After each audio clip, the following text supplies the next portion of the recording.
السلام عليكم، ازيكم يا حبايبي؟ عاملين ايه؟ يا رب تكونوا بخير.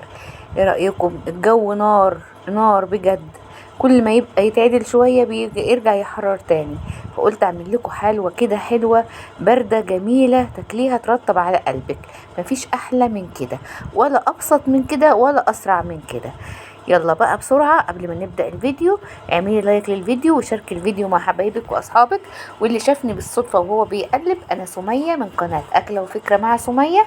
تابعيني هتعجبكم فيديوهاتي، ولو عجبك الفيديو ما تنسيش تعملي لايك للفيديو وتعملي سبسكرايب للقناة وتفعلي الجرس علشان يوصلك كل جديد وحصري من فيديوهات ان شاء الله. نسمي الله ونصلي على الرسول ونبدأ الفيديو. معايا بسكوت سادة ومعايا حليب. هبل البسكوت كده في الحليب وهرص في الصينية. ابسط حاجة، لا عجين ولا دقيق ولا بيض ولا الكلام ده كله. شايفين الجمال؟ روعة روعة روعة، وبطريقة سهلة جدا. يلا كده سموا الله وصلوا على الرسول صلى الله عليه وسلم، وكله ينزل في التعليق ويصلي على الحبيب. صلى على الحبيب قلبك يطيب. يلا يا عسلية منك ليها، اعملي لايك للفيديو وابعتي الفيديو لكل حبايبك واصحابك عشان يعملوا الحالة البارد ده، علشان يبردوا على قلبهم وقلب اولادهم. هيعجبكم جدا. وقولوا لي رأيكم ايه في التعليقات للي هيجربوا. ما تنسوش، مستنية رأيكم في التعليقات. هرص طبقتين من البسكوت المبلل بالحليب زي ما انتوا شايفين كده.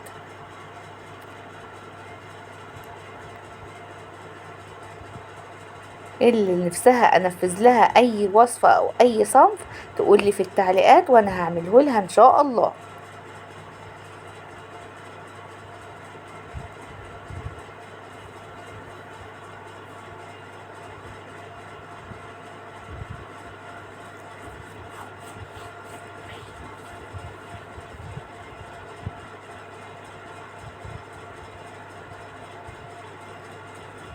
هعمل الطبقة التانية.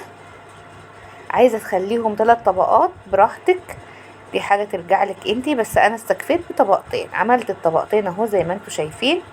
هجيب بقى بولة او كسرولة وهنزل فيها ب3 كوبايات من الحليب.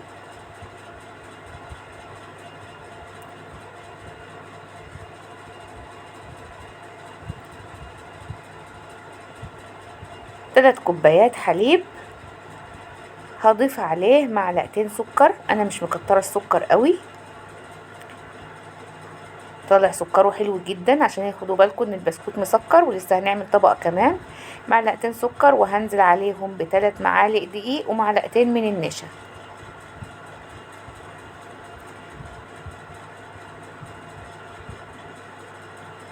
وهقلب كل ده بالمضرب، ادوب النشا كويس والدقيق والسكر مع الحليب. اقلب على البارد وبعد كده هرفعها على النار مع التقليب المستمر لغاية ما يبقى القوام تقيل وهتشوفوه دلوقتي. بس اهم حاجة اتأكدي ان الدقيق والنشا والسكر دابوا كويس مع الحليب.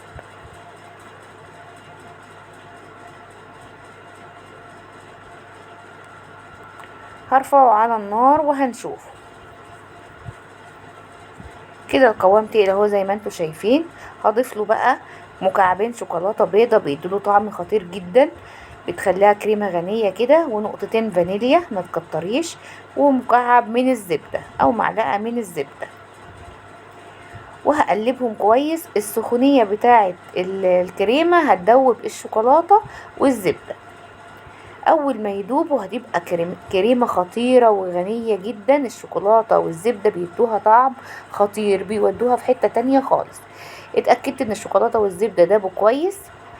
هجيب بقى الخليط بتاعي ده وهصبه على طبقات البسكوت اللي انا عملتها. كده الطبقة التانية خلصت معايا. في ابسط من كده يا جماعة؟ هركنه على جنب واسيبه لغاية ما يبرد خالص. هجيب الطبقة التالتة. معايا هنا كوباية من المية، هاخد نصها، هاخدها كلها كوباية مية. هحط عليها معلقة كبيرة من النشا وهقلبها كويس جدا.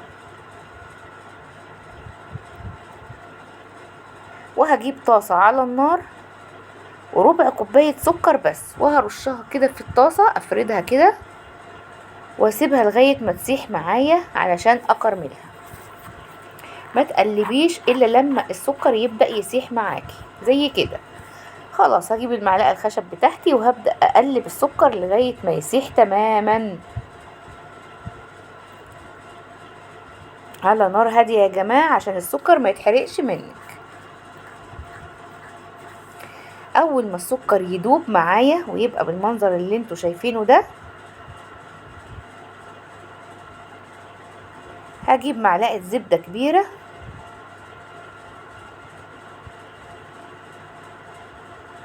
وهقلبها كده مع السكر المكرمل كويس جدا لغاية ما تسيح.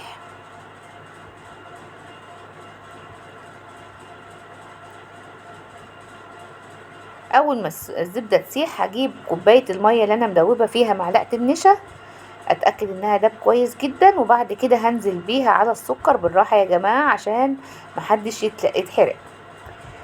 وهدوب كويس السكر، هقلب كده لغاية ما السكر يفك معايا خالص.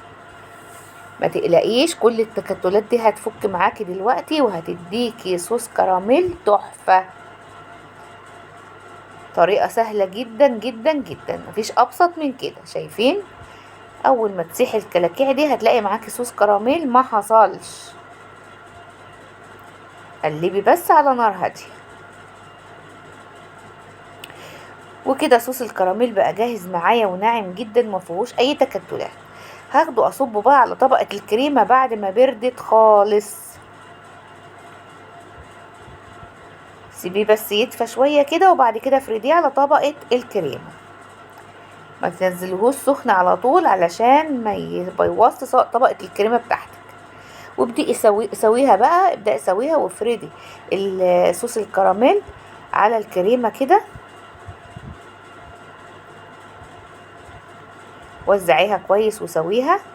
اللي وصل معايا لغاية هنا في الفيديو ما تنساش تعمل اللايك وتشير الفيديو لحبايبك واصحابك. يلا يا عسلية منك ليها، شجعيني بتعليق حلو برأيكم في الوصفة وبتشوفوني من اي بلد، وشيري الفيديو كتير كتير كتير. يلا يا عسلية علشان جايبالكم فيديوهات حلوة كتير هتعجبكم.